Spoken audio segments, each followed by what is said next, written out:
The pollen spores are systematically taking over the cells in Rocky's body. He is transforming from human to plant form at an alarming rate. Hey! I know you guys. That's a good sign, right, Alpha? You're the Chowder Rangers, aren't you? Rocky in Power Rangers Zeo played a unique but somewhat underrated role. He was still a core member of the team, but his importance was scaled back compared to the likes of Tommy or Jason. Even so, he remained vital as Zeo Ranger 3, the Blue Ranger. He helped carry continuity from Mighty Morphin Power Rangers into the new Zeo era. He brought stability, humor, and loyalty to the team. He often acted as the comic relief while also being a dependable fighter in battles. Rocky rarely got spotlight episodes, or a major story arc of his own. Things shifted even more once Jason returned as the Gold Ranger. That overshadowed much of Rocky's presence. But even with that, Rocky was still important in maintaining the team's balance. He gave the group depth beyond just the leader in the highlighted arcs. His legacy in Zeo was that of a steady, consistent, and optimistic teammate. He helped hold the team together even if the writers never pushed him to the forefront. One of the first things that stands out about Rocky in Zeo is how his personality balanced the season's tone. I hate to break it to you guys, but he doesn't look like much of a superhero to me. Do I detect the slightest hint of jealousy? Give me a break.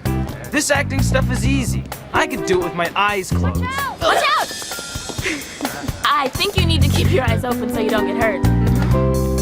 Zeo leaned a little darker with villains like King Mondo and the Machine Empire. Rocky's lighthearted and often clumsy nature gave the team moments of levity.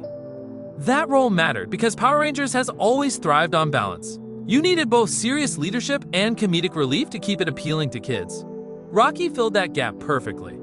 His fight scenes were still crisp. He was shown to be a strong, capable ranger who could be counted on. This duality, comic relief yet still reliable in combat, made Rocky unique. But it also made him easy to overlook since audiences often remember the Rangers with big arcs or leadership responsibilities. Rocky's relationships within the team are also important. With Adam, he had a subtle best friend vibe. They both came in during Mighty Morphin Season 2 as replacements, and by Zeo they had that seasoned teammate energy. With Kat and Tanya, Rocky was the cheerful teammate who could keep spirits up. With Tommy, he showed respect as a leader without ever trying to compete. That humility mattered, especially since Jason's return could have created tension. Rocky didn't fight for the spotlight. He accepted his role and supported the team. That made him likable even if it kept him from standing out. In terms of story arcs, Rocky was underused.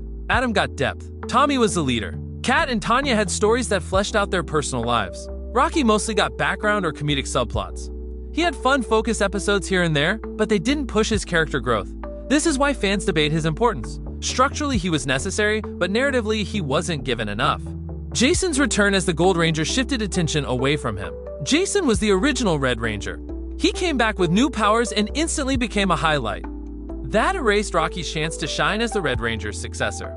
Instead of writing Rocky into bigger moments, the show leaned on Jason and Tommy. Rocky became more of a background player.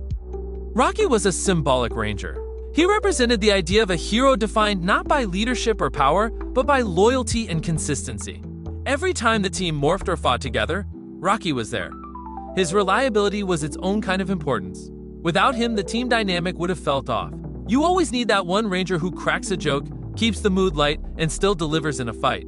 That was Rocky's essence. He also represented humility. He didn't need the spotlight to matter.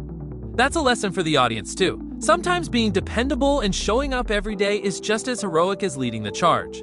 His willingness to step back and let others shine gave him a grounded appeal. Fans who look closely at his character often see him as one of the most down-to-earth rangers. Rocky's exit in the Turbo movie is another layer to his importance. He was written out because of an injury. It felt anticlimactic, but it also made him more human. Unlike other Rangers who left with mystical powers or dramatic sacrifices, Rocky's departure was simple and realistic. He got hurt. That was it. And in a strange way, that grounded his character even more. Not every hero gets the big send-off. Sometimes life just changes the path, and Rocky represented that reality. Casual fans may not talk about him as much as Jason, Tommy, or Kimberly, but hardcore Ranger fans know his presence mattered. He was a bridge between eras, part of the replacement trio in Mighty Morphin, a core member of the Zeo team, around long enough to feel like family to viewers. He wasn't the face of the franchise, but he was the glue that kept the lineup stable.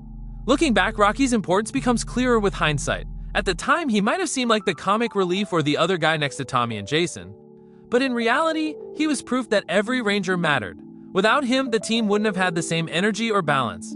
He may not have had epic arcs, but he fought bravely, made us laugh, and reminded us that heroes don't all look the same. Sometimes the most heroic thing you can do is show up for your team day in and day out, and that's exactly what Rocky did.